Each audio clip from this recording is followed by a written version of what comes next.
Captain Elena Vasquez pressed her face against the porthole of the mining station's observation deck, watching the evacuation shuttles struggle against the solar storm that had been ravaging the Kepler system for 3 days. The electromagnetic interference was making navigation nearly impossible, and they were running out of time before the station's failing shields would collapse entirely. "Another shuttle's lost power," reported First Officer Chen from behind her. "That's the third one this hour. At this rate, we'll never evacuate everyone before the next solar flare hits." Elena's jaw tightened. Mining Station Omega-7 housed over 2,000 workers and their families, mostly civilians, who had signed up for what was supposed to be a routine asteroid mining operation. Nobody had predicted that the system's star would enter an unexpected period of violent solar activity. "Captain," Communications Officer Torres called out urgently, "I'm picking up a distress signal. Unknown vessel, bearing 30 Mark 7. They're requesting assistance." Elena turned from the window. "Assistance? In this storm? Are they insane?" The main screen flickered to life, showing a vessel unlike anything in the human fleet databases. It was small, roughly the size of a cargo shuttle, but its design was organic flowing curves that seemed almost grown rather than built. Scorch marks along its hull told the story of a difficult journey through the storm. "Unknown vessel, this is Captain Vasquez of Mining Station Omega-7. Elena spoke into the comma. "We're currently in the middle of an emergency evacuation. I'm afraid we can't." "Captain Vasquez," a voice replied in heavily accented but understandable English. "This is Engineer Kethval of the science vessel Distant Memory. We understand your situation. Our ship has suffered critical damage to our navigation systems. We have children aboard." Elena closed her eyes. The rules were clear. Human vessels were to maintain isolation protocols with unknown alien species until proper diplomatic contact could be established. But the word children echoed in her mind. "Torres, can you get a visual on their ship?" The screen split, showing the alien vessel's interior. Elena's breath caught. The beings inside were tall and slender, with pale blue skin and large dark eyes. And there, huddled in the back of their small bridge, were 3 smaller versions of the adults, definitely children, looking terrified as their ship shook from the storm's effects. "Their life support is failing," Chen reported quietly. "Hull breaches on multiple decks." Elena stared at the alien family, knowing that helping them would mean delaying the evacuation further, potentially putting human lives at risk. But she also knew she couldn't watch children die, any children, regardless of species. "Docking Bay 3, she said firmly. "Emergency medical team to standby. Torres, guide them in manually.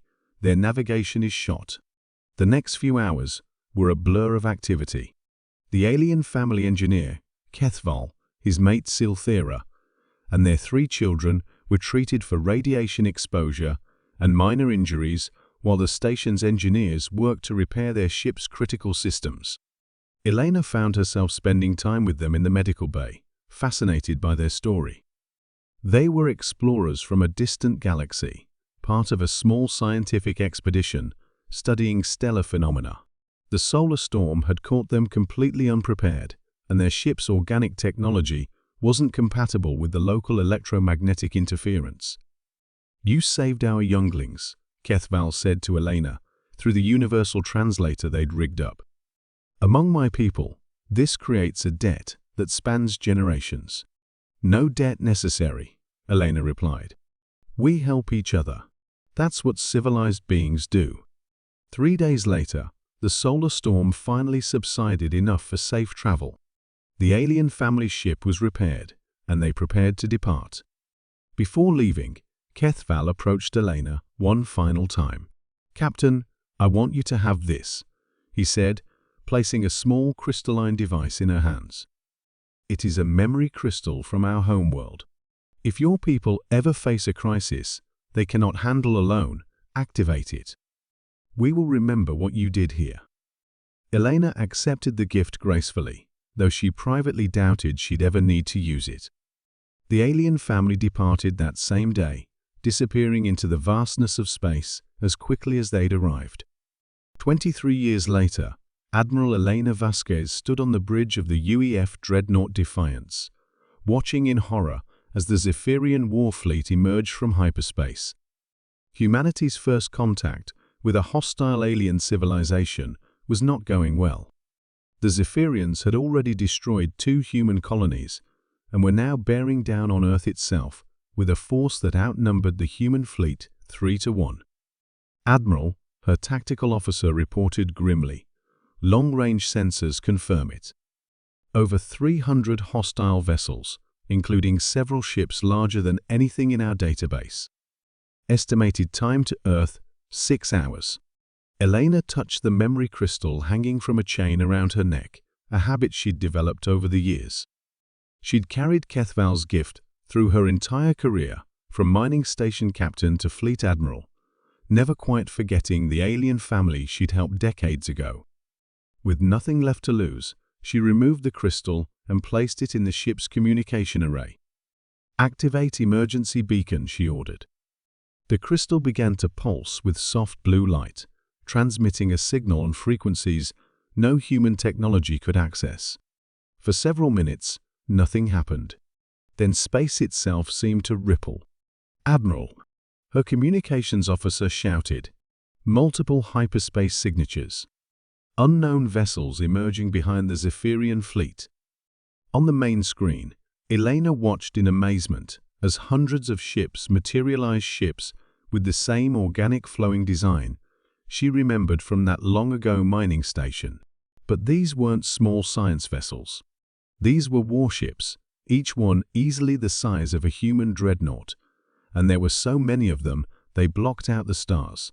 "This is Fleet Commander Kethval of the Valnari Stellar Navy," came a familiar voice over the comm. "Admiral Vasquez, my people have not forgotten your kindness to my family. We stand ready to assist." Elena stared at the screen in wonder. The young engineer she'd helped was now a fleet commander, and the 3 frightened children had apparently grown up to become part of a military force that dwarfed both human and Zephyrian fleets combined. "The debt we spoke of all those years ago," Kethval continued. "It was not just mine, but my people's. Your species showed us that mercy and compassion exist even among strangers. Today, we return that gift." The Battle of Earth lasted only 37 minutes. The Zephyrian fleet, caught between human determination and Valnari technological superiority, was decisively defeated. But more importantly, humanity gained their first true allies among the stars. Later, as the 2 fleets shared victory celebrations, Kethval, now older but still recognizable, approached Elena on her bridge. "You know," he said, with what she'd learned was a Valnari smile, "my youngest daughter commands one of our heavy cruisers now. She often asks about the human captain who saved her family when she was just a child." Elena looked out at the mixed fleet of human and alien vessels, knowing that everything had changed for humanity in the best possible way. "Sometimes," she replied, "the smallest acts of kindness have the biggest consequences." "Among my people," Kethval said, "we have a saying, a single star can light the void, but only if someone is willing to kindle it. Thank you, Admiral, for being our spark." In the vast darkness of space, acts of compassion shine brighter than any star, creating bonds that span not just light years, but generations.